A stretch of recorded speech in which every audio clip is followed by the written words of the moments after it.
Hello, Nick family. Welcome to the Queen's Court. I'm your host, Stephanie, aka Queen, and as always, we have a lot to talk about. We'll talk about the Knicks offense, their improved defense. We'll talk about Tom Thibodeau. We'll talk about, for those who still have something they want to get off their chest about the Atlanta loss in the Emirates Cup, we'll give you an opportunity to do that in the chat. I want to spend some time talking about Mikal Bridges. Seems like he's turned a corner to me. I'm interested in what Tony and Geoff and you, the chat, have to say about that. So without further ado, let's bring in Tony Crowe, Knicks and Bruises, Geoff Klafter, Happily Ever Klafter Daily Sports Pod. How's blog? How's everyone? I'm Awesome. good, Queen. All right. Okay. Happy to be back. Yeah, for sure. For sure. Let's just do a quick recap. Last week we were 2-1. The Knicks are 7-3 over their last 10. A lot of times when you hear the Knicks fans on Twitter and in the chat, you would think that the Knicks were like 5 games under 500. But right now we're 16-10, 2-1 over the past 3 games since we were last here on the Queen's Court, 7-3 over our last 10. We beat Toronto 113-108. We lost to Atlanta 100-108, and we beat the Magic 100-91. I know some may focus on quality wins and may feel like, we're beating the, not so good teams and losing to the good teams. I think in the beginning of the season, the Knicks are still learning, they're still gelling, still trying to find chemistry. If you can win while you're learning, that's a great place to be. And I think that's what's happening with the Knicks. We still have a ways to go. The Knicks, the good thing is that the Knicks have not even approached their ceiling. Like who the Knicks are right now after 26 games, in my opinion, is nowhere near who the Knicks will be at game, I don't know, 60, 70, 82.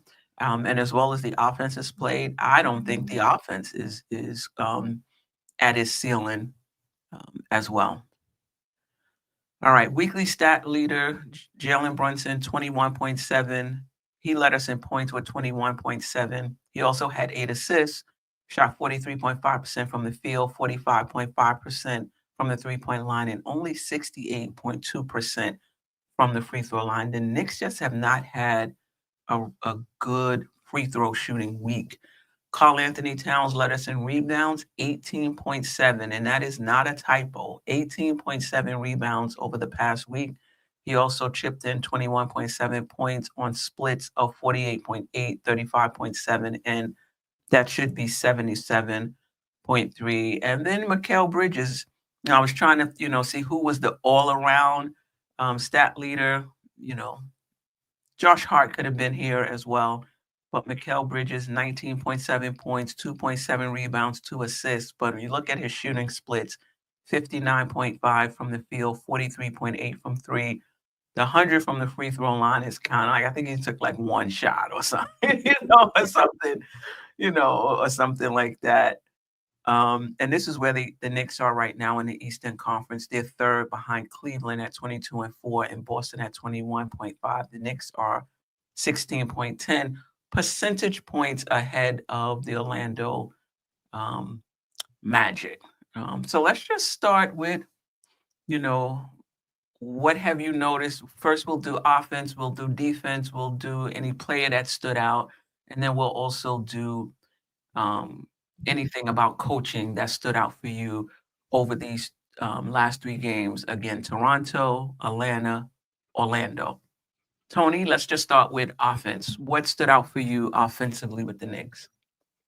Um, Obviously, Mikal has been on a tear this month, not let alone this week. Mhm. That's been a standout for me for sure. OG Anunoby's decline in the offensive category as well has been you know something that stood out for me. Cat is just still shocking me, surprisingly, as the season goes on.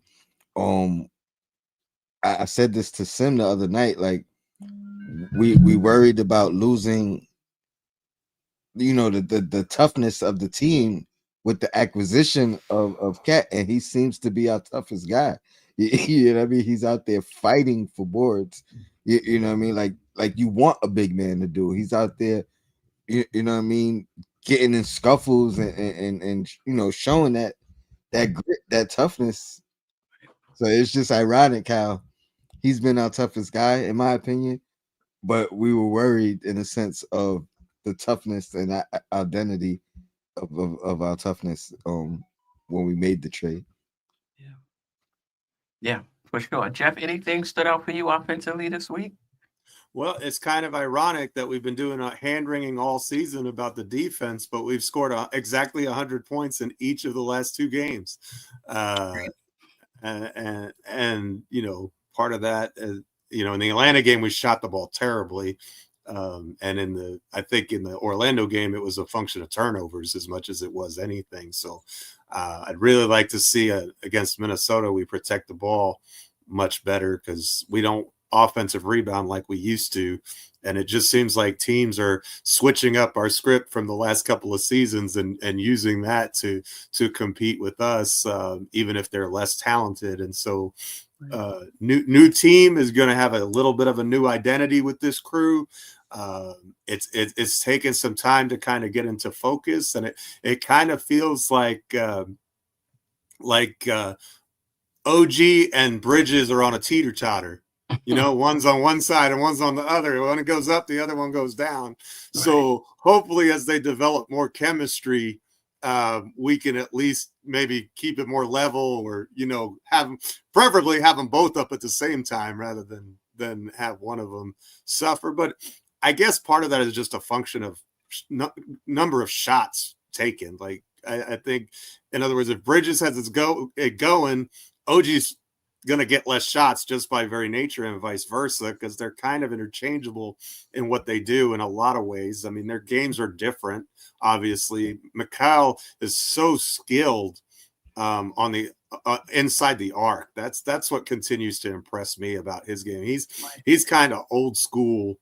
You know, I like that. I like his inside game, and if his outside shot continues to progress, and he's got to make his free throws, man. I know this is just one of one, but on the season, he's like 20 percentage points below his career average at the line. So I'm not sure. Whatever work he did shooting over the summer was a complete disaster, and he needs to scrap that plan and go to something else. Yeah. I noticed that too, as far as the offense was concerned. Didn't seem to be clicking as much as far as points scored per game. But then again, you know, Orlando's a very good defensive team. Atlanta's a very good defensive team. I would guess Toronto is not, but still, we didn't score a lot of points. I think we scored 113 points against, against Toronto. So not a good week as far as points per game.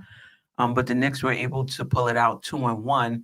Any thoughts on the one loss we did have? I mean, you know, you can argue that, all right, they beat a Toronto team that's decimated by injuries, right? Quickly, their starting point guard is out. Barnes went out, I think, early in the third. And then you beat an Orlando game, albeit in Orlando, gave them their first home loss, but against a team who was without Paolo Banchero and Franz Wagner. So, you know, some fans, I would say, are still, I wouldn't say down on the Knicks, but not true believers yet, because we haven't been able to get a lot of signature wins and seem to be beating up on teams who are not that great. What would you say to that? Well, I think if we rewind it to a year ago, last year's Knicks, we would be hearing the exact same conversation, because I think that was a similar story to last year.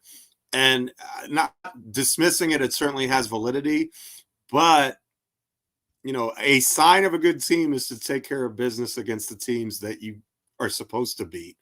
And so, as you know, we'd all love to go 82-0. Over the course of the season, you're going to lose some games. You're going to have some ups. You're going to have some downs. So 16-10 is a decent place to be at. You know, the Detroit game is one you'd like to have back. Maybe the Atlanta game is one that you'd like to have back, but I mean, it is what it is, and you play the schedule that's in front of you, and you do the best you can with those teams. And frankly, if I'm a Thibodeau coach team that gets better as the year progresses, I'd much rather face those juggernaut teams when we're 60 games in, when we have our footing, when we're more defensively aligned and in tune and on a string, than early in the season when it may be easier to attack us because we don't have that continuity yet. Tony, what's your thoughts on that? Well, just going back to the first question, the last 2 games, we lost that trend where we've been a 30 assists per game team. It was looking like, I think last game was 20 assists. I'm pretty sure the Atlanta game we weren't nowhere near 30 assists. So that hampered us. You know what I mean? We went away from something that was really, I think, elevating our team. But in that loss in particular with Atlanta, it was the second half. You know what I mean? We crumbled in the second half. Third Third quarter, particularly, yes. Mm-hmm. You know what I mean? Was horrid. But I mean, the fourth, you know what I mean? It wasn't enough fight. It wasn't enough, you know what I mean? Pressure, effort.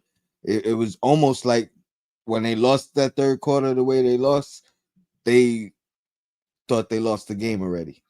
And that was uncharacteristic, I'll say, of this team, even with that horrible third quarter. Can I ask you a question? It was disappointing though. Do you think that was due to mental and or physical fatigue? Because I agree with you. When in that game, when the Knicks got within 6 or 7 points with like 5 minutes left, I looked at them and I said, I don't see any energy for a comeback. I don't see any energy. So do you think there was any mental or physical fatigue? Do you think it's toughness? Do you think what do you think that was? I hate to say it. I really hate to say it, but that particular game, I think at halftime, even though it wasn't like a historic lead or anything like that, I think even at halftime we should have been up by more. But we wasn't playing up to our standard of a game in that first half either, even though we were up, I think 10. I think they were ready and preparing for Vegas already. Mm. And I think they got smacked in the face in the third, and they really didn't know how to respond because mentally they weren't in that game from the, from the jump. That's the way it looked like to me. Like that game was so disappointing. I ain't gonna lie. I seen your comments. You know what I mean? Talk about Knicks fans. I mean, you could have just grouped me right up with them because I wasn't at the top of the list, but yeah, I was highly disappointed. You know what I mean? Like, yeah. Geoff, any comments on that? The Atlanta game. I think Tony makes a great point, but you know what? I honestly, and I said this on Thursday's show, I kind of think it was a blessing in disguise. We got an extra day of rest. We got to, instead of having to fly to Vegas and have that trip and a tough game against Milwaukee, we got to play in Orlando, who's dealing with a bunch of injuries right now. And we won that game, and then we don't have to play again until Thursday. And for a team that's been dealing with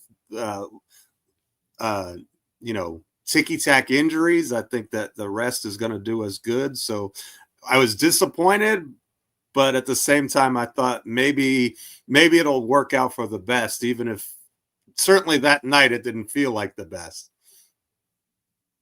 Yeah,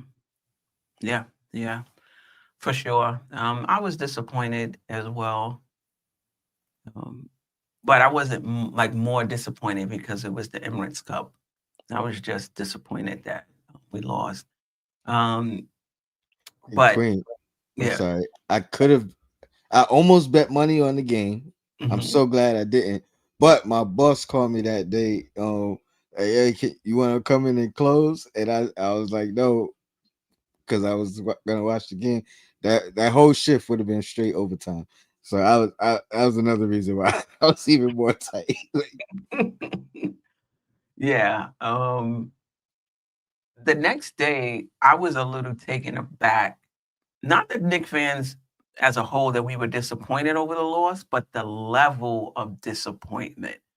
I was like, wow, like real, like shout out to JJ. He always rocking with us, no matter what the platform is, no matter where you go. You know, he's in there. He ain't even here today. He probably still recovering. I was listening to the Nothing But Knicks post game show, and he called in. My goodness, he was. You know, he was having a hard time. Atlanta's a better team than the Knicks. You know, and he wasn't the only one. There were others um, as well. Part of that is because it was Atlanta, though. That was a huge part of the disappointment. You know what I mean? Yeah, Disappointment. yeah, We yeah. ain't forget the first playoff exit through them. You know what I mean? I mean, I don't even think you could argue it. I think Trae Young is Knicks' public enemy number one. You know what I mean? Whether it's warranted or not. And yeah, I think that had to. If it was a different opponent, I don't know if it would have been the same level of, you Mm, know what I mean, that's fair. disappointment. That's fair. That Atlanta had something to do with it. Appreciate you, Jason Benjamin, for the super chat. If someone told us in preseason we'd be third in the East and the third best point differential in the league, we all would have signed up for that. Good so far, in my opinion. I agree with that. When we were doing the where we thought the Knicks would be after 20 games, I didn't have the Knicks. Wherever the Knicks were after 20, wherever they were, I had them under that. Actually. So to be 6 games over 500, and I get it, probably not playing tough teams, but I'm pretty sure we can go down Boston's schedule, we can go down Cleveland's schedule, we can go down anybody else's schedule, and they've also had wins against teams that are not, not so great. What are you going to do about it? I do want to put up. These are the Knicks offensive. Oh, all right. Let me try it this way. Okay. Um, Trent. So to your point, Geoff, when you talked about how the Knicks offense was this past 2 games on the season, we're third in offensive rating, 119.2nd. Last week we were 20th, 108.7 points per 100 possessions. And over the last 10 games, we're eighth, 117.8. But I've been going through and just trying to see how the Knicks match up with other championship contending teams. So I picked the first 3 teams in the Eastern Conference other than the Knicks, which is Boston, Cleveland, and Orlando, and then the number 1 team in the West, which is OKC. After the Atlanta loss, there was a lot of talk about the Knicks being pretenders. There's no way we can be contenders, and I get it.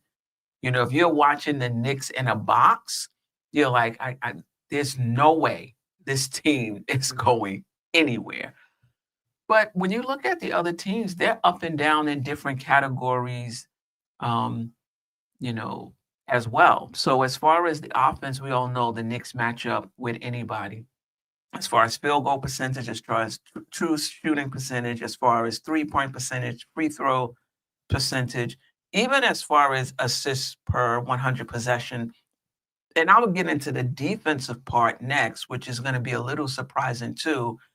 Comparing the Knicks to these other teams. So as far as the offense is concerned, right now Cleveland is first, Boston is second, the Knicks are third, but they're all within percentage points of each other. So the Knicks have one of the best offenses in the league, no matter what metric you want to use, right? And OKC is basically hanging their hat on, on the defensive end.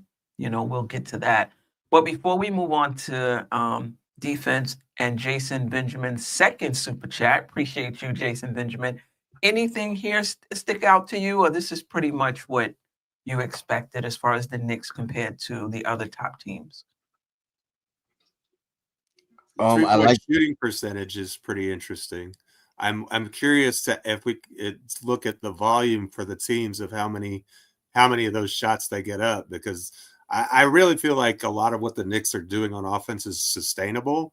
And I think that's one of the things I'm comfortable with, but I am curious to see what the shot attempts per game is on those percentages, because I have a feeling that Boston especially gets up way more threes than we do. I could be off base on that, but No, I They think were it's shooting 50 at, 51.1. yeah, they were shooting About 50 50. at one point, and they didn't shoot 100 shots a game. They were at 99 shots a game and 53s. whew, Yeah. Might have even been 51.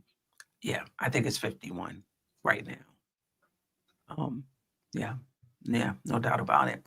All right. Let's move on to the defense. Seems to me that the Knicks defense is improving from the eye test, and even statistically, we'll go over some metrics. They're 16th now in defensive rating, which, points given up per 100 possessions. And I think when we were here last time, they might have been 21st or 22nd.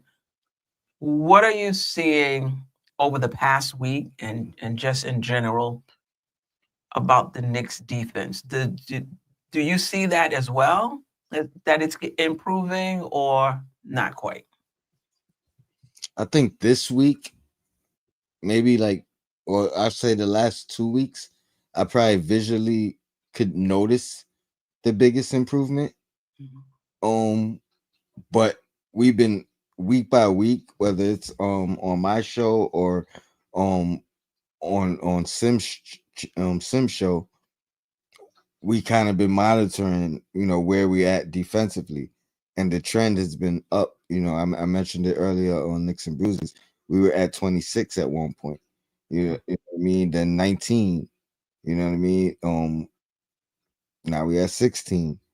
I think the trend is there, but yeah, it starts maybe with Mikal's improvement to from where he was in the beginning of the year to where he is now. I think that's probably the hugest metric and why we've been on that steady improvement, because he has. OG's been solid all year, and right now I think he's on his best stretch defensively. So yeah, it's really those two guys. Brunson does what he does on the charge end.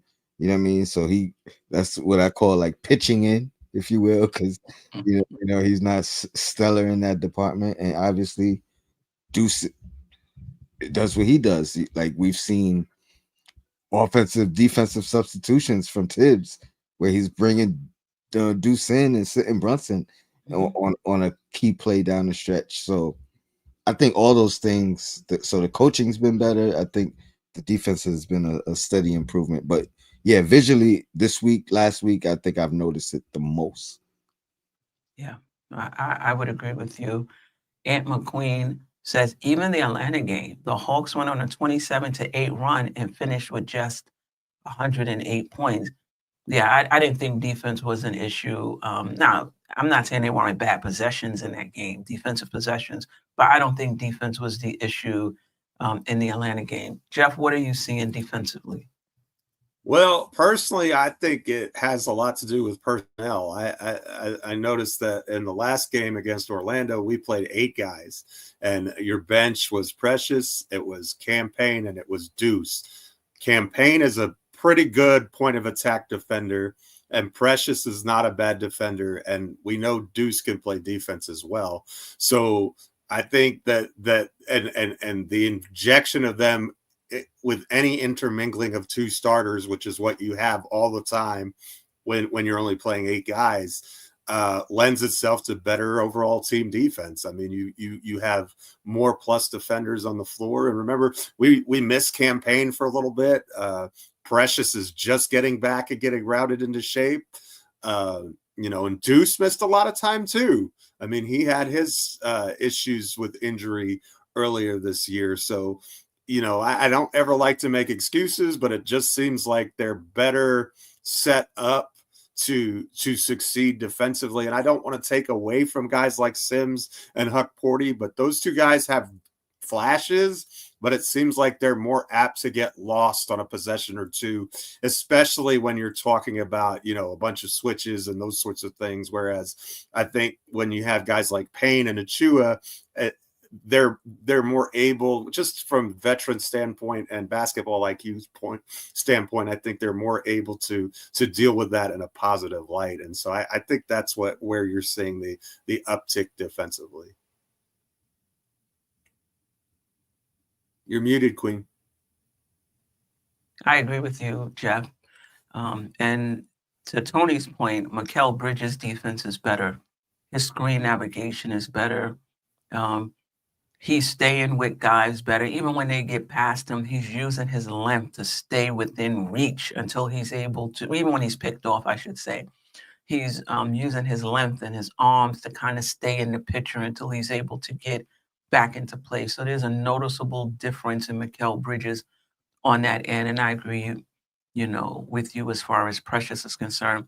I don't know what the stats say, because we went through this with Jericho Sims, where to the eye test, he didn't look great, but statistically, he was great. Precious looks good. I'm not sure what the stats say. I know in one press conference, Thibodeau said it was too early to tell, as far as the impact is concerned. And I also think Towns is better, than he was early in the season. I'm not sure what the rim protection numbers. I mean, there's more than defense. We've talked about this than rim protection. He's just not a great rim protector.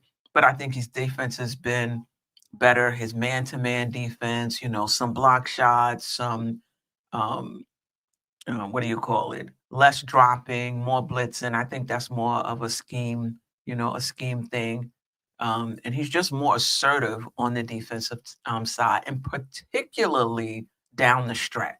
Like when the game is on the line, the last minute or 2 minutes, seem like he's digging in a little more.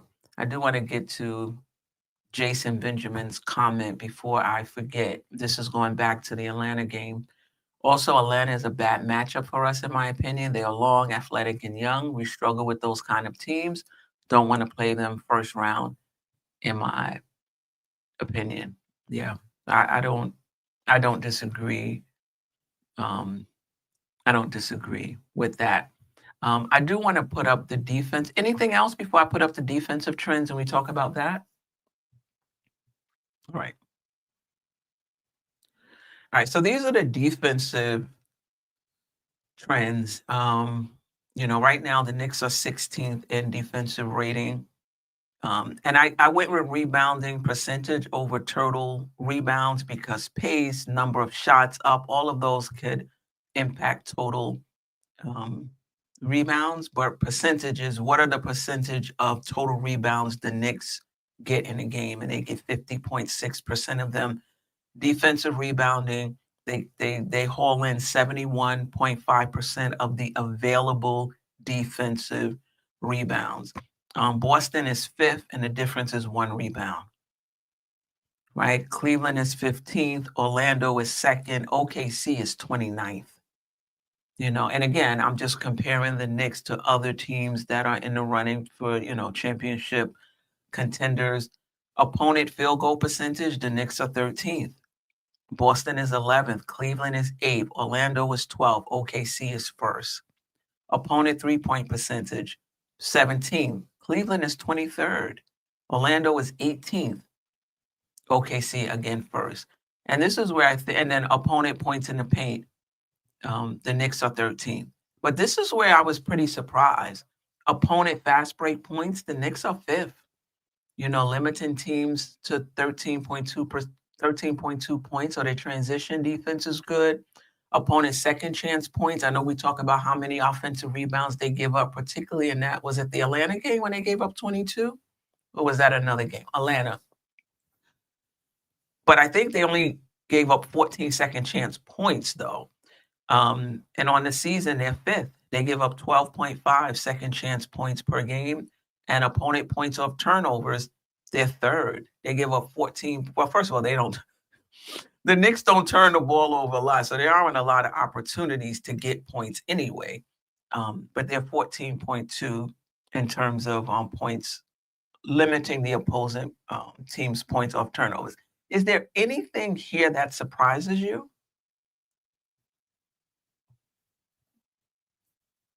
With the Knicks, or the Knicks compared to anyone else?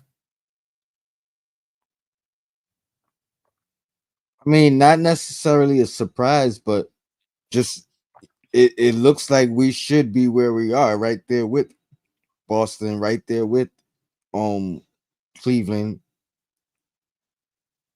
You know what I mean? And what I expected from OKC by looking at the offensive stats and knowing where they are positionally wise, I expected to see a lot of number ones on the defensive stat side, which yeah, it is there. That's where they're dominating Right. OKC. Yeah. But you see how personnel, because they're a small team, the opponent field goal percentage, 3-point percentage, they're able to get out and cover that. But then it hurts them rebounding wise, where they're 28th and 29th in terms of total rebounding and defensive rebounding percentage. The Knicks numbers, their defensive numbers, give me hope. That it'll get even better as the season goes along. I never had hopes of the Knicks being a top 10 defense. I don't even know if I'm ready to say it yet, but I can see it. I I can said see it it for that you, it's possible. Queen. I'm telling you, they're gonna get there. I didn't believe it.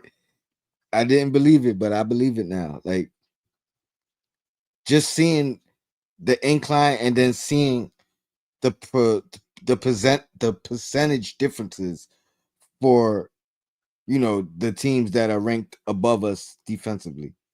We're Right. not that far away. You know what I And mean? you did say the difference between 16 in defensive rating and 10 was what? Uh, three points, Hmm. 3 points or less, because Yeah. it was or 3.7. We had 13. Where we at? 13.1. I Yeah. think 10 was 110. You know what I mean? But when you get to 11 through 16, it gets smaller and smaller. You Right. know what I mean? I think 5 of us was in 113 point whatever. You know what I mean? So less than a full point difference between where we are at 16 and maybe like 12. Okay. Less than a full percentage point. All right. Jeff, anything here stands out for you, surprises you? Well, I think that you can really see us trending upwards because in the last 10 games or so, I think we've only given up over 110 points 3 times. One of those was that disastrous game against Dallas, which I still don't know what happened there. One of them was the game against the Nuggets where we were up by a bajillion points and then we just, they scored like 50 in the fourth quarter or something like that. And the other game escapes me right now. But so for the most part, and you've seen several games, as Tony said on his show, where we're actually holding teams under 100 points. So just overall, I think it's getting better. I don't want to spoil it too much, but and correct me if I'm wrong, but I think that when you look at Mikal Bridges, the shooting percentages when Mikal Bridges is the primary defender, Bridges is one of the best in the league at that right now. And so if that stat is true, and I think I saw it on X, I wish I had clipped it so I would have it off the top of my head. But if that's true, then it means that some of our defensive struggles were just communications and off-ball stuff and getting to know his teammates a little better, and not so much him just getting crushed by whomever he's guarding. So I think from that standpoint, it's promising. And Bridges has definitely been better. I mean, even the eye test lately says he's been defending better. So we have that, and I think you're right. I think Towns has been better, and the rebounding is kind of the surprising thing to me. With Towns has really held it down, but I've really, other than Towns is a really good rebounder, and so is Josh Hart, but most of the rest of the lineup, doesn't really, add anything there. OG's not a great rebounder. Brunson doesn't get a lot of rebounds. Bridges isn't famous for his rebounding prowess either. So it's kind of nice to see that we're trending upwards in the rebounding department, and that we're really right there, within a couple percentage points of the top. Yeah. Our guards are pretty decent though. Like surprisingly, like we know what Josh Hart brings, but I think Deuce is a decent rebounder for his size. Cam comes in and gets those long rebounds. I think they help. Unfortunately, like you said, it's not coming from OG. It's not coming from Mikal too much. Yeah. Yeah, for sure. Shout out to Delusional Knick fans. Miss you, my brother. Appreciate you stopping by, listening. You're welcome to come on if if you want, um, as well. Yeah, I mean, I'm encouraged by the defense, and the energy on defense, and like I said, Cat in the last minute or two, like in that Toronto game, how he stepped up on RJ, and instead of retreating, right, and then OG was able to come over and get the block. So yeah, I'm really encouraged, by what I'm seeing on the defensive end. Anything else about the defense? All right, moving right along. Let's talk about, I mean, we've been talking about him already. Player spotlight, Mikal Bridges this week, 19.7 points, 2.3 rebounds, but this 59.5% from the field, 43.8% from the three-point line, 100% from the free throw line. A little misleading. I think he was 1 for 1 or something, or something like that. Just talk more about Mikal Bridges. To Geoff's point, he's trending up offensively and defensively. I think he has the best plus minus in the leagues, if I'm not mistaken. I think Tony said that on his show, and somebody in the chat also said it. So I want to give them props as well.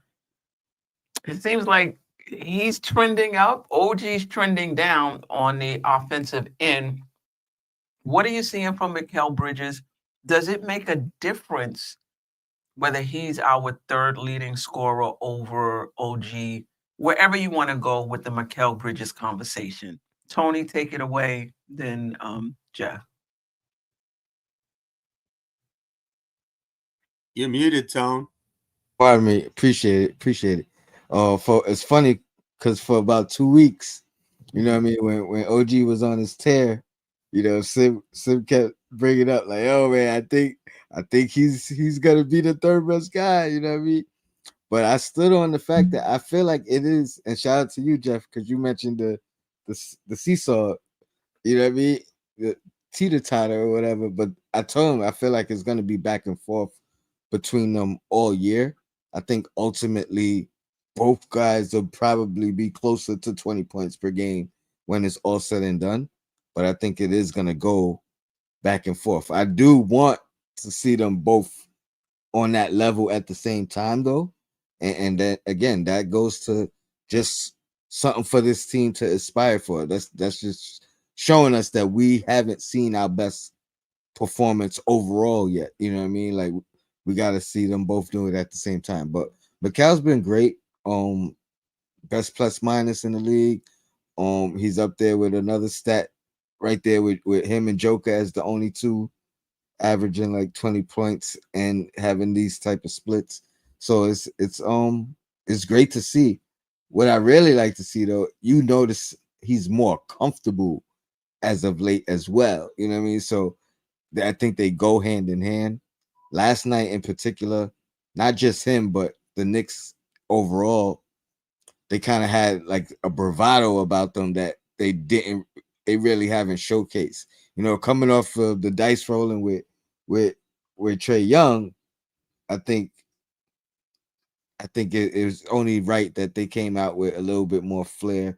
You know what I mean? A couple different celebrations. You see Josh Hart with the too small and the pointing of the fingers. You know what I mean? Like they looking more comfortable together, and I think we're gonna see the best from him moving forward. OG is gonna get back to where he is. I explain why I feel like he's taking a little dive on the offensive end because he's focused on the defense end. But Yeah, it's great to see from Mikal. Yeah. And, and and I don't know if it even matters as the third option. I think either one of those guys can, on any given night, can back up Brunson and Towns. Your thoughts on Mikal Bridges, Jeff? Well, I think Tony makes a great point about being comfortable. And that takes time, right? I know he and Brunson and Hart played together in college, but that was many moons ago, right? And you're talking about NBA level defenders. You're talking about, probably learning a new offensive system. Where do I fit in? Where am I going to get my shots? How do I best plug into this offense and make it click? And I think at first he was kind of pressing a little bit because he wanted so bad. There's a lot was said about the price to trade for him, and he wanted to come in and prove that he was worth it. And now it just looks to me like he's just playing basketball. And sometimes it's just as simple as, when you're a baller, like just play ball. I mean, and the rest of that stuff will sort itself out as you move along. And I think he's relaxed more. He's more comfortable. He's kind of getting in a groove with his teammates a little bit, and the results are finally showing out. So that's a good thing. Yeah. He looks really good on both the offense and defensive end. Like you said, he looks more comfortable. I like the fact that he handles the ball more. Um, when he starts pulling up for that three off the dribble more consistently, because that's his game too. Just bring the ball off the court and just pull up for three. Then he's really, really comfortable. Um, he just raises our ceiling. He just raises our ceiling. So like what I'm seeing from him, and I think it's going to get better. OG, to Tony's point, maybe it is the fact that, he was putting out a lot of energy defensively then as well. But maybe that's it, just putting out a lot of energy on the defensive end. Fatigue. These guys are playing a lot of minutes. We'll talk about that next. Um, you wonder how it impacts them. Though it's a lot of rest this past. It was a lot of Yeah. rest this past week.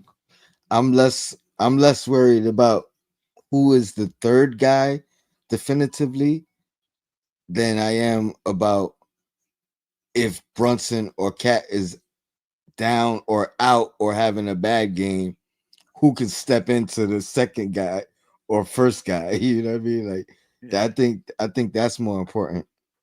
I think either one of them can though. I think both Mikal and OG have more offensively that's being called on any given night. And so I think any one of them can, though that game Cat was out. We were looking for that and we didn't get it. But I think that might be more of a mindset thing than an ability thing. Um, And how again, do you turn it on and off? You know what I yeah, mean? How do you determine this is needed tonight, correct. and then tomorrow, if I try that might be a detriment. You know what I mean? So how do you find that line? Yeah. Yeah, no doubt about it. Well, that night, I don't think anybody talked to themselves about the fact that they needed to step up.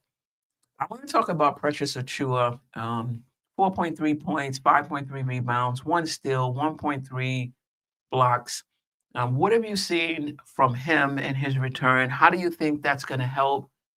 Um, yeah, Jeff, go wherever you want to go with it. I think it already helps. I think just having that stable presence off the bench, like what you're getting from Precious, and he's pretty consistent.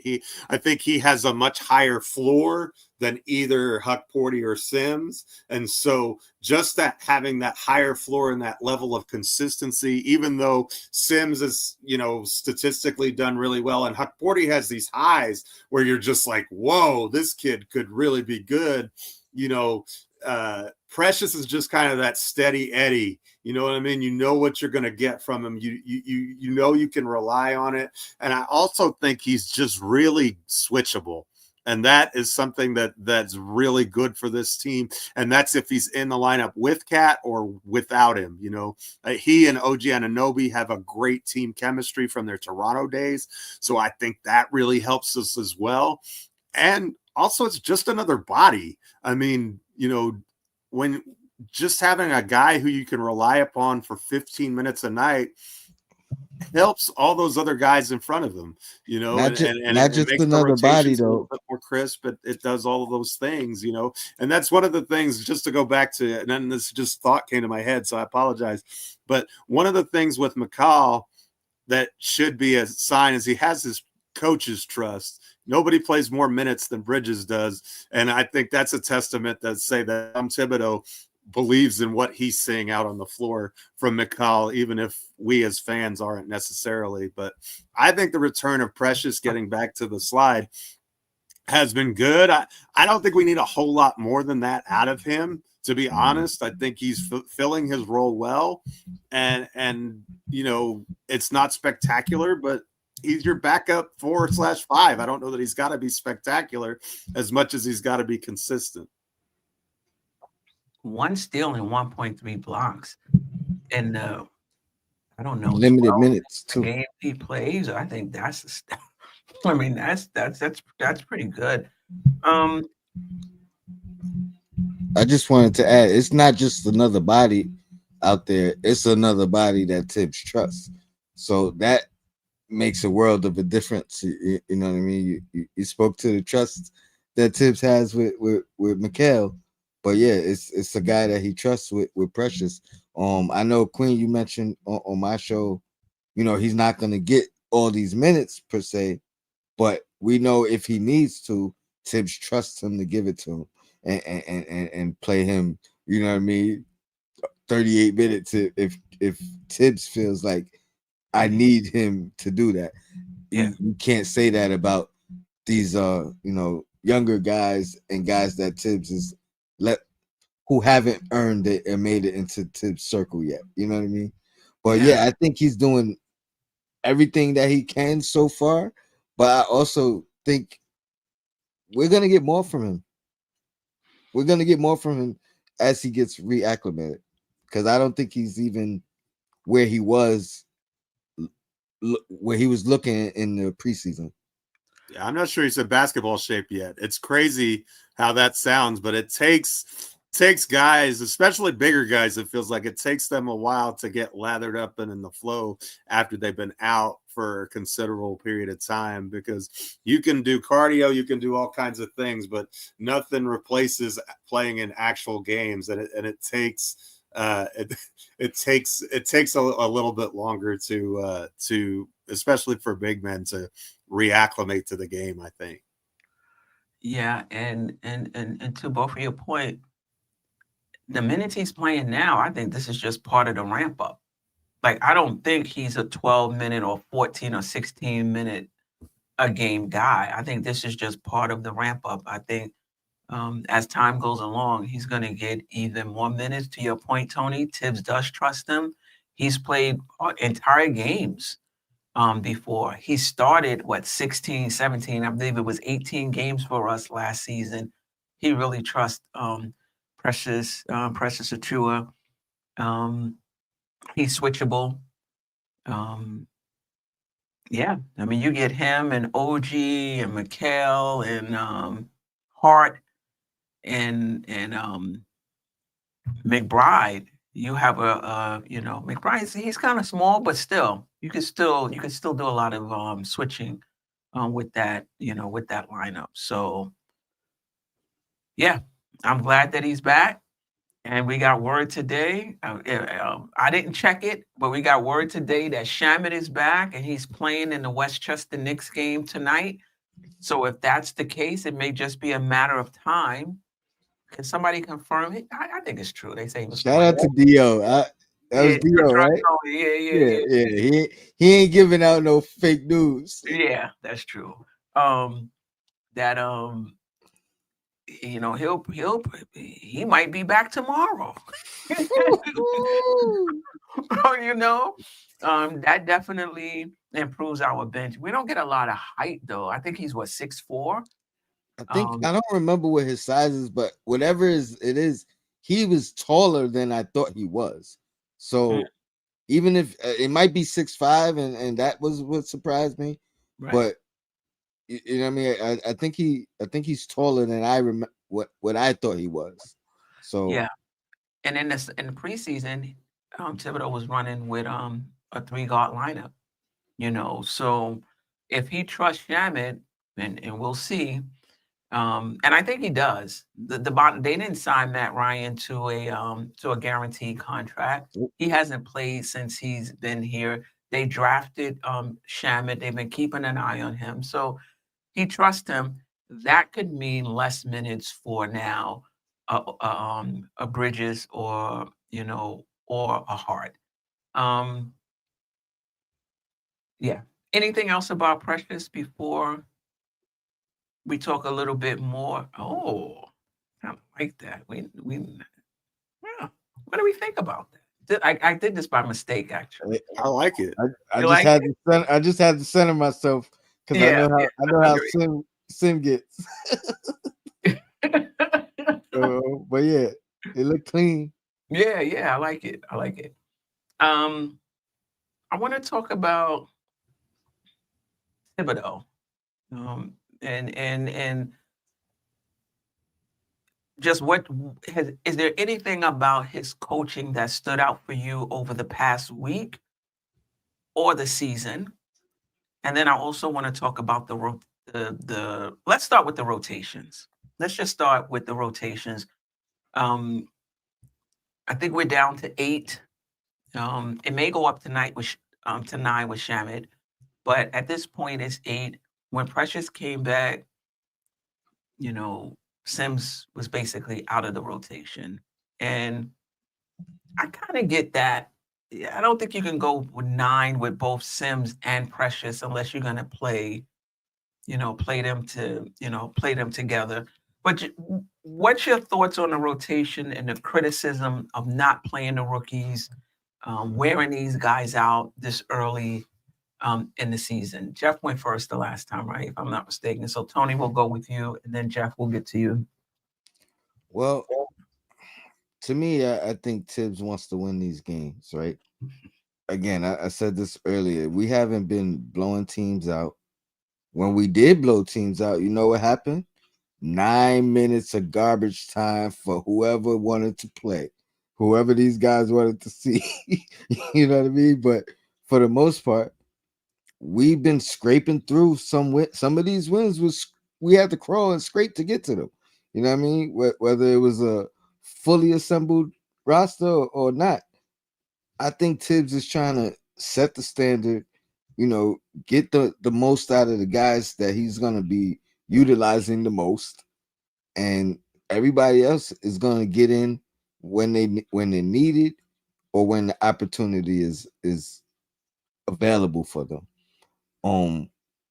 And like you mentioned earlier, when these guys have gotten minutes, to their credit, they've fitting into what Tibbs likes. Be ready when when your numbers call. You know what I mean? These guys have had they've utilized the minutes that they've gotten. I'm not asking for any more from them at this particular point. Especially when we have reinforcements here and on the way. You referring to the rookies? I'm referring to Kolik, Dadier, even Hukporty to an extent.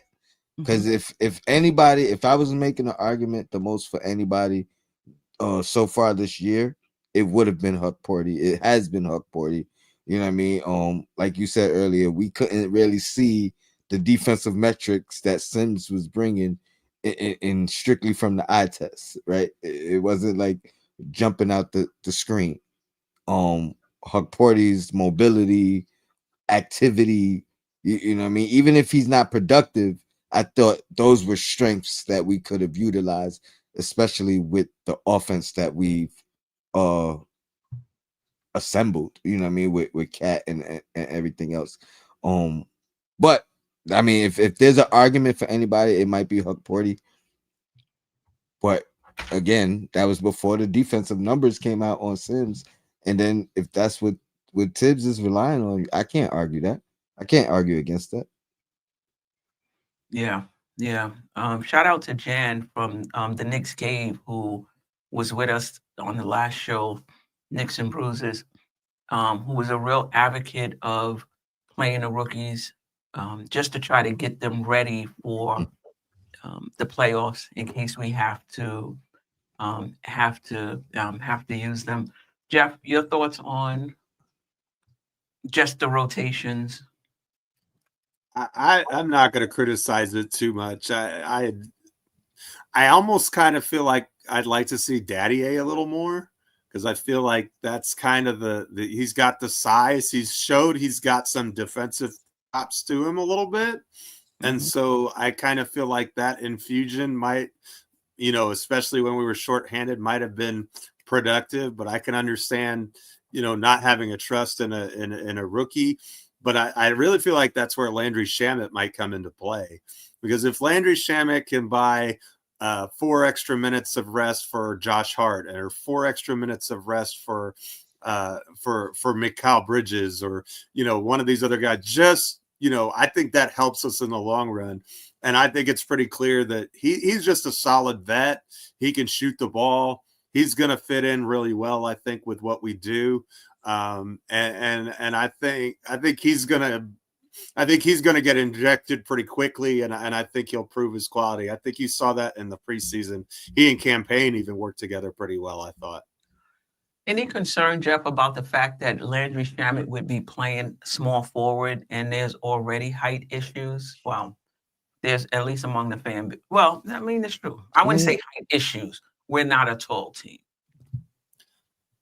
We don't have a magic wand that's going to make us a tall team. So, are there issues that could arise? Sure. But I'm not thinking about Shamet for, 25 minutes a game.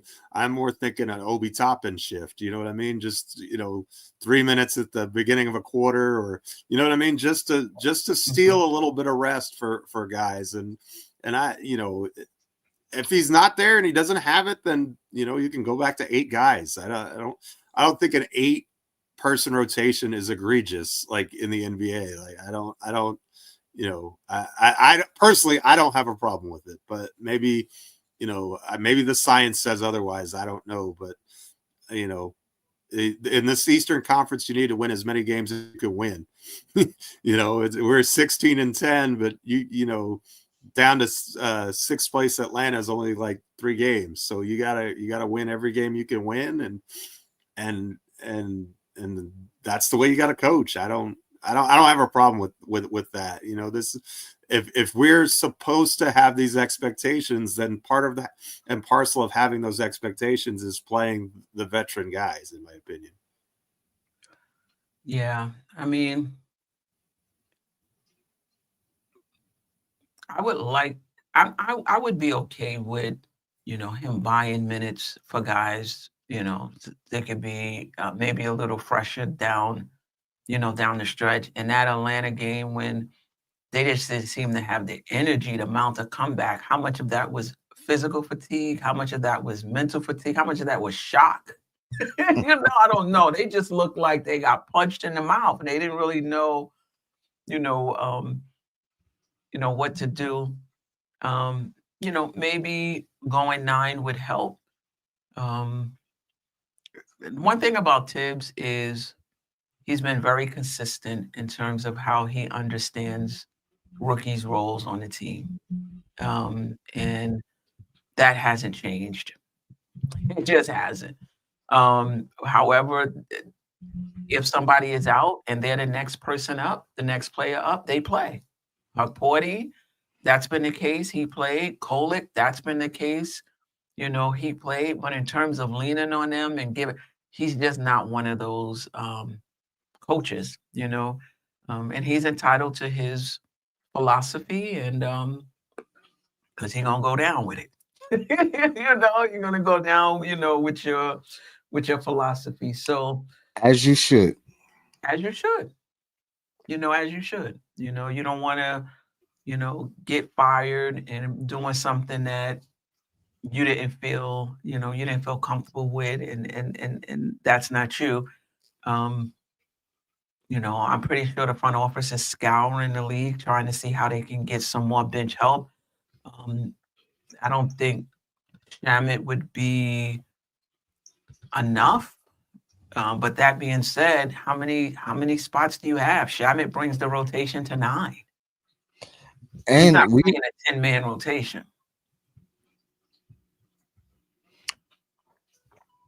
I don't know if he's enough either, but I don't know that he's not enough either, because the way he looked and the way he looked like he fit, but prior to going down, Yeah. was a shock to me. You know what I mean? But Yeah. you was on top of it early as well. Like you saw more from Shamit and had more expectation from the beginning. Like I wasn't very sure of him. He came and surprised me. So he might be enough. He might be just what we need. You know what I mean? Like he might bring that volume for the 3-point range. You know what I mean? He might bring that spark off the bench. He's not a replica of anything that we have, right? So No. so that's the good thing about adding a guy like him. He's not a replica. He's bringing in a new dynamic from his skill set, and it's not something that we already have on his team. So Yeah. I think he's going to be great. Yeah, he'll definitely fit in. Not just the shooting. I was kind of surprised in the preseason, him putting the ball on the floor, his Mhm. passing ability, the attacking the closeout, pulling up for the mid range. I was like, whoa. We'll And see. I think I'm and just a his little defense concerned was about better than advertised.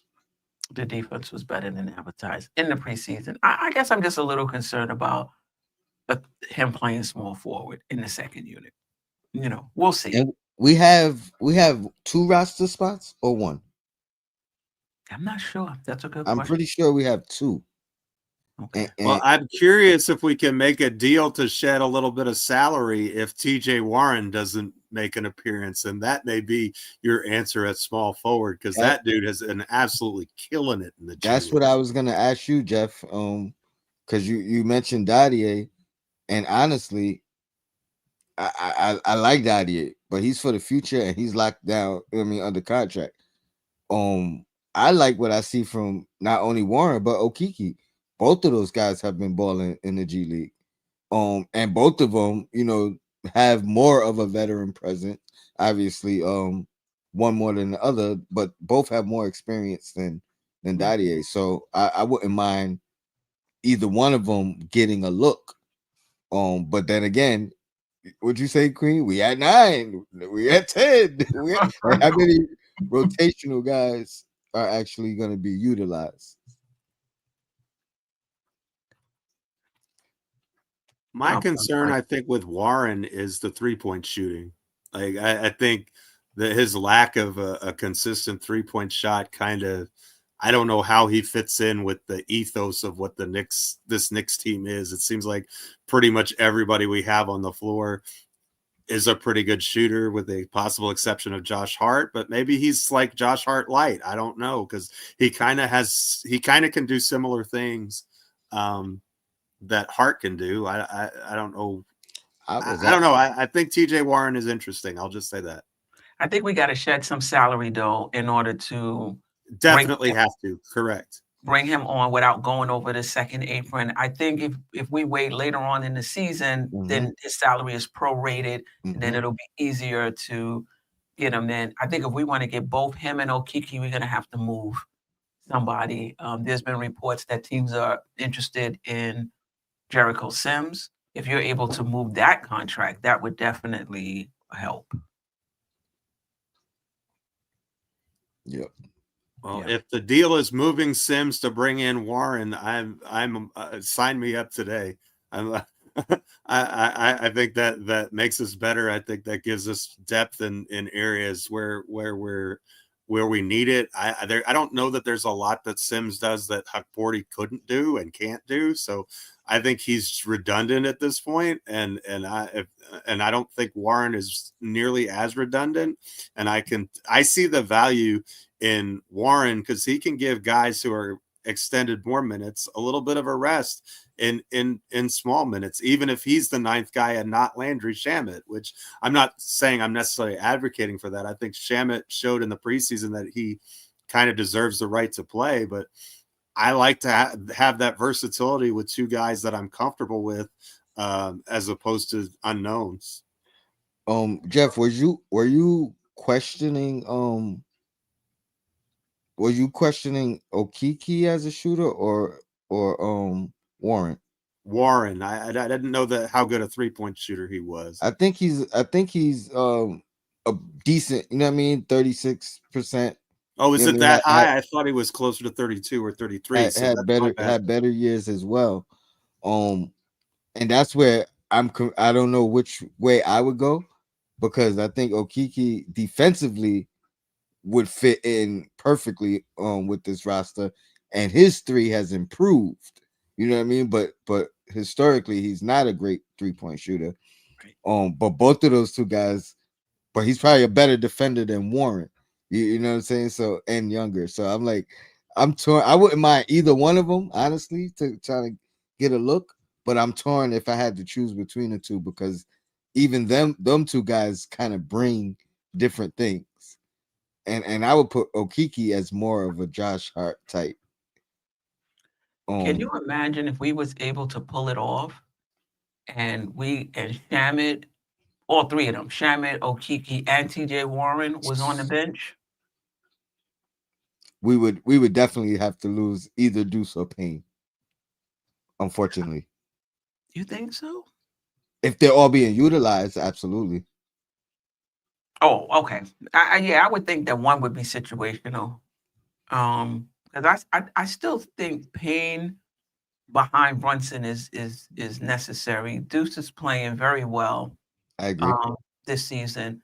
I think it would be two of those three would be probably, I'm guessing, in the rotation, and one of them would be situational, if I had to guess. Honestly, I feel like Shamet is the closest thing to a lock once fully, Really? only because of the dynamic. Like you know what I mean? Like I think we could get by with Deuce and not Payne. We could get by with Payne and not Deuce.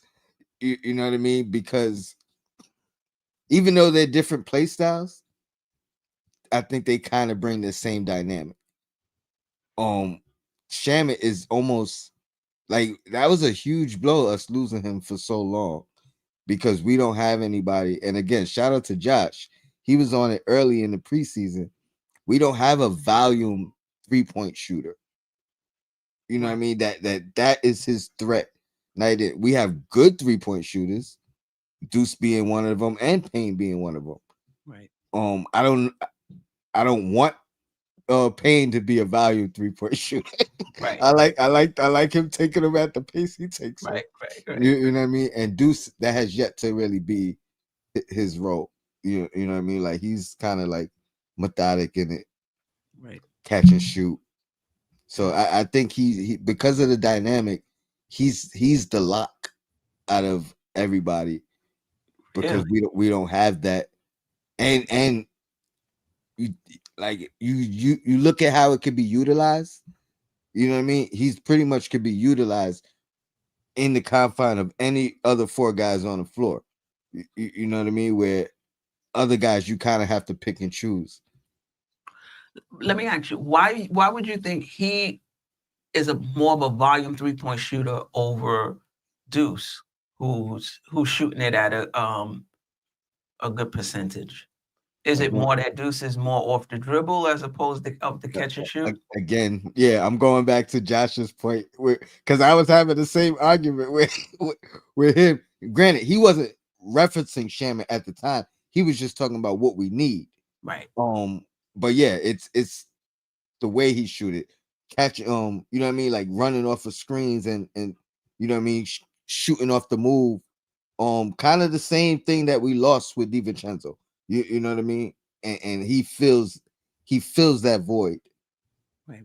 I'm interested in Geoff's comments on this, but this is what I will say in terms of Campaign and McBride being interchangeable. I really see them as two separate players. I Brunson I think as a team, we need Campaign behind Brunson, as opposed to McBride, who pounds the ball a bit too much, for me at times, not all the time, at times. And it's just not a playmaker, not somebody that's gonna set the team up. So to me, I think Payne is critical behind Brunson. And then I get it that McBride is more off the dribble. I just think he's kind of earned it, more. But yeah, Geoff, I'm interested in your thoughts on it. Yeah, I agree with you. I consider Deuce a small wing.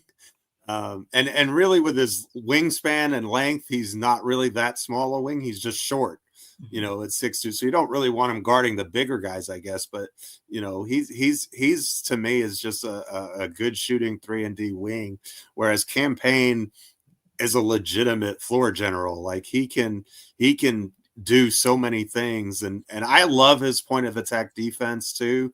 I think they're both good in that aspect, but I think that Campaign was an absolute steal. I've really been impressed with him. I think he adds a lot to this team. I think that just having him, that extra security of, okay, if we need a floor general and Brunson needs a rest, we've got an asset there.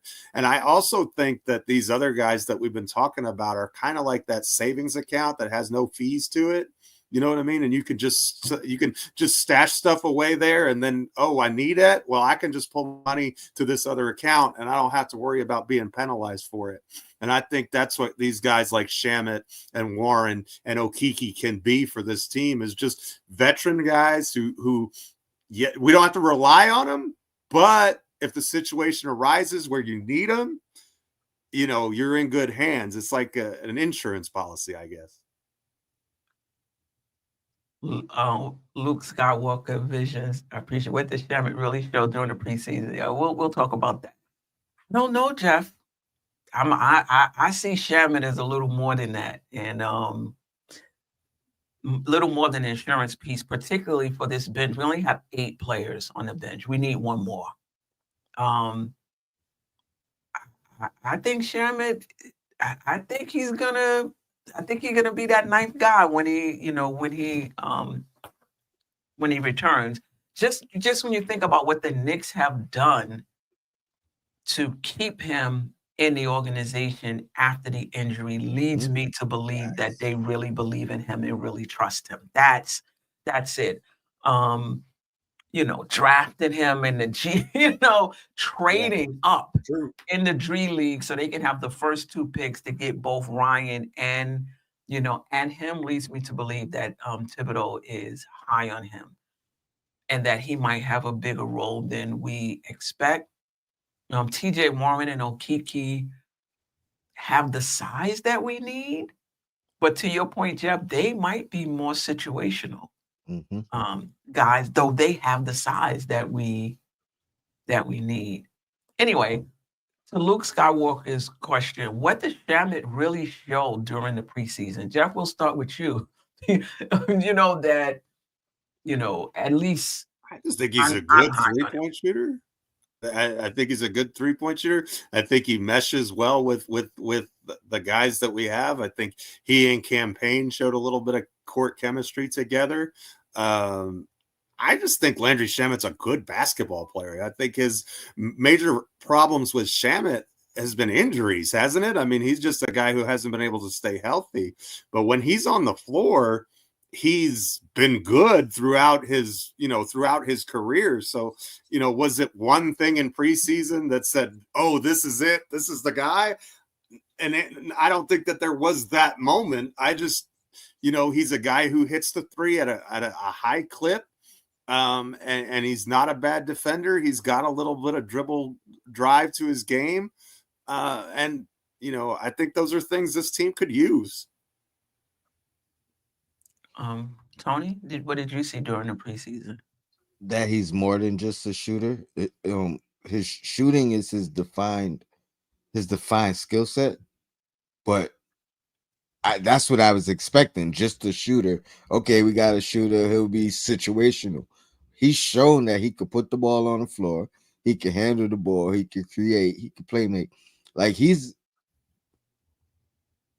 I think he could be, maybe not now because he didn't play 20 plus games, but he could be like a 6-man conversation guy. And Wow. and I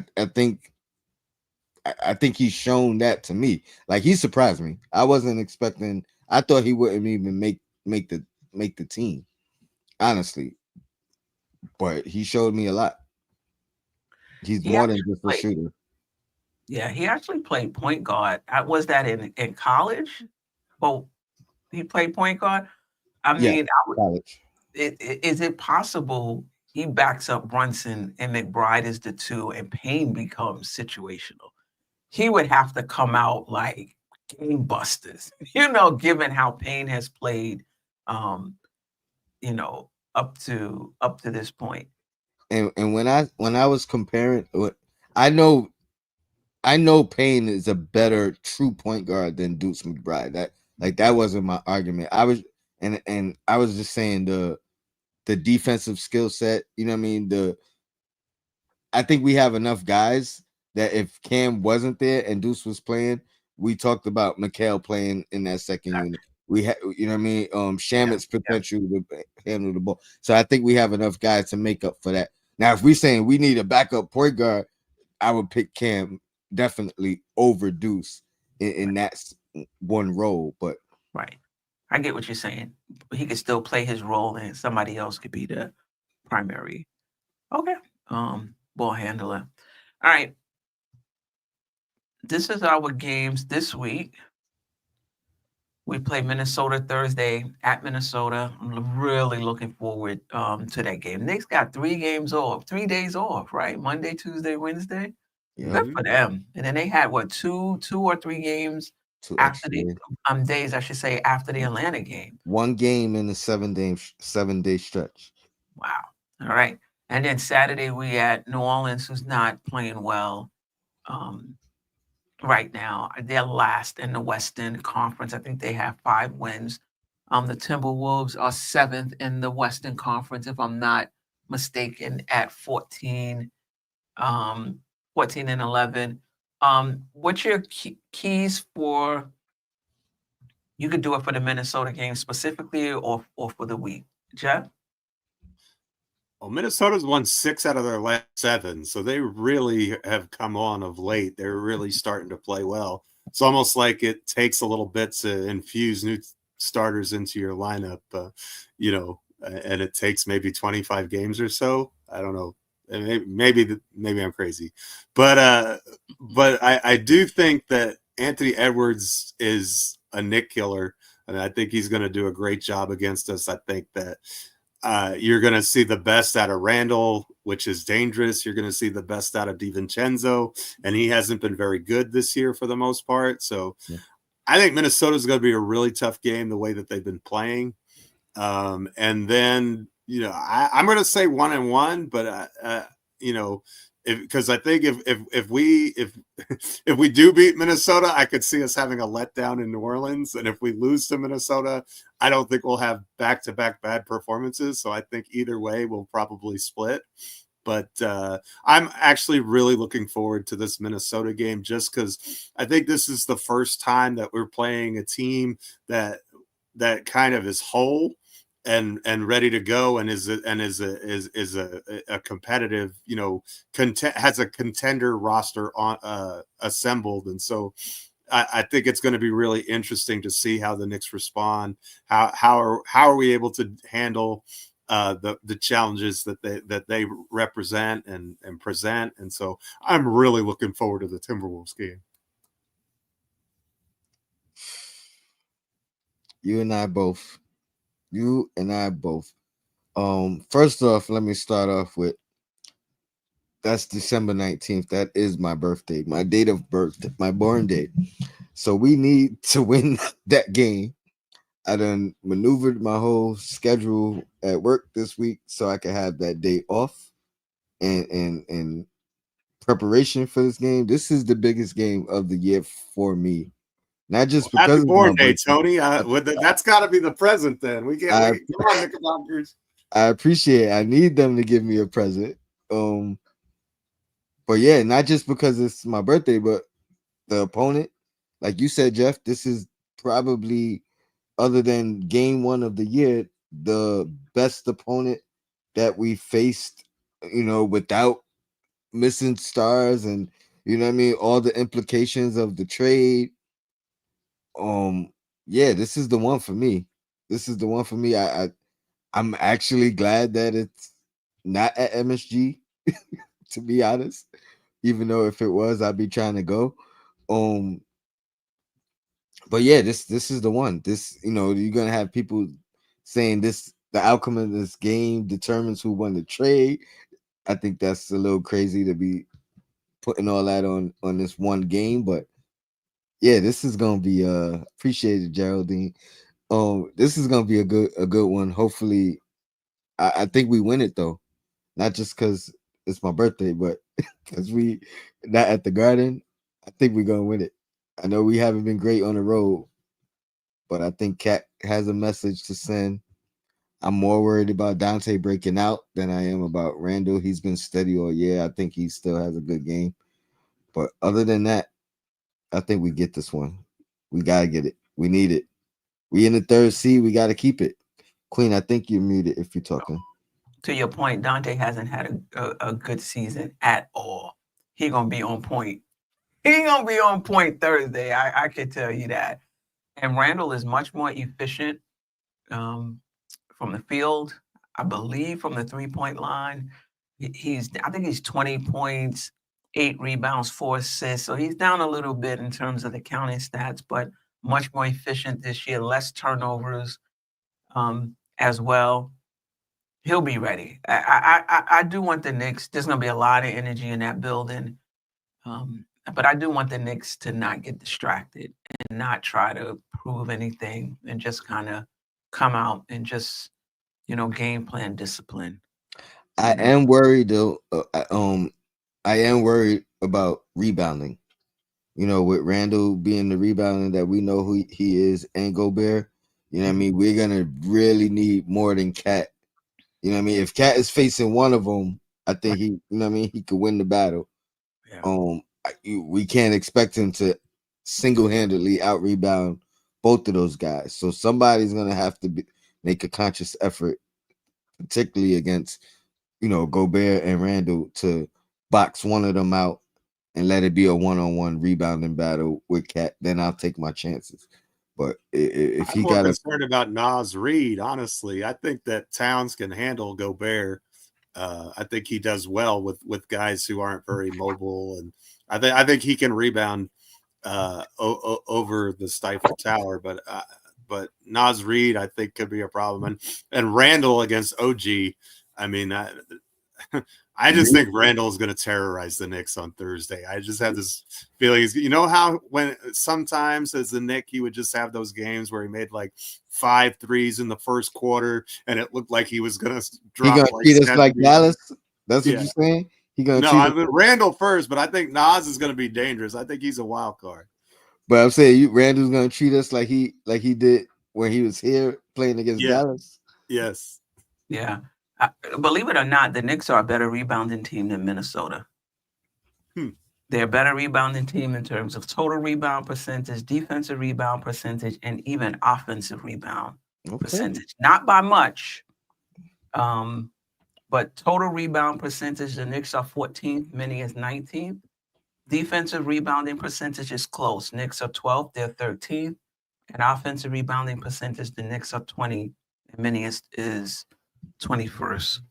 I mean, that's more reason to win that battle. Don't lose that battle. You know what I mean? Yeah, for sure. Yeah, so it's gonna be interesting. I do wanted to see. I meant to put this on the slide, but it's okay. Offensive rating, Knicks are 3rd. We talked about that. Minnie is 19th. Defensive rating, the Knicks are 16th, and Minnesota has really righted their defense. Right early in the season, they were having some issues. They're 4th right now in defensive rating, 106.8, In terms of net rating, though, the Knicks are 5th and they are 8th. So these are still two teams in the top 10 as far as net rating is concerned. Excuse me. But to Geoff's point, they've what? You said 6 of their last 8? Something like that. Something, or 7 of their last 8, something like that. So they've kind of righted the ship a little bit. But the Knicks are 7-3 over their last 10 as well. All right. Any last words? Another great show. Definitely another great show. Just want to give a few shout out to Nick Yak, East Blue Drew, Geraldine MacGyver, appreciate you, Kerry Cox. What's that? Augustine Richardson, I appreciate you. True and Living, appreciate you. Love the name. Old Head, I appreciate you. Andrew K, always a pleasure. Eddie Kofi, appreciate you. LB Sure. Albie Sure? No. LB Sure, appreciate you. Charlie C, I appreciate you. Jarrell in the building. Though, G Money in the house. Appreciate you, G Money. Those that's listening, that's not in the chat, we appreciate you. The replay gang, we appreciate you as well. I'm not going to get to everybody. Aunt McQueen, Magellan, Jason Benjamin, appreciate you. Nixon Bruises and the show, appreciate the super chats. Yeah, I mean, we out of here. The Knicks play Thursday in Minnesota. The Just Nicking It weekly show will be Wednesday instead of Thursday, right? Because the Knicks play Thursday. Oh, I do want to just do this really quick. Knicks and Bruises. Tony Crowe right here. He has his shows on Mondays and Wednesdays. I don't know. Is it still 1 p.m. or okay? Hey, to be determined. So both shows to be determined. Geoff Add has the a daily sports notifications on blog. so you don't miss it. Yes. The Happily Ever Klafter blog. The link to his show is in the description. Excuse me, to his blog is in the description. The link to Tony Crowe show is in the description if you haven't subscribed. Geoff is also a panelist on the Just Nicking It weekly show. Again, we're going tomorrow. 2 Knicks chicks couldn't know what happened to my slime. Yo, 2 Knicks chicks couldn't make it. Lady and Chef couldn't make it today, but they have shows Thursday at 7 p.m., Sundays at 11 p.m. And again, the Just Nicking It weekly show on my channel, Dope Soul Sports Talk, will be Wednesday this year. Excuse me. This week, Cutting Room Floor podcast. Some days I haven't gotten to that. And the game recap, Lunchtime Live, usually is the day after each game, but I've been a little lax. I got a lot going on. Thanks for watching.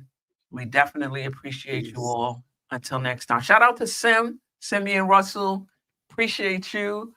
And yeah, we'll be in Washington, D.C. actually to see the Knicks play the Washington Wizards. So I'm not sure if it's too late to go on that road trip with us. Go to mbkfam.com and see if there's any tickets left. Until then.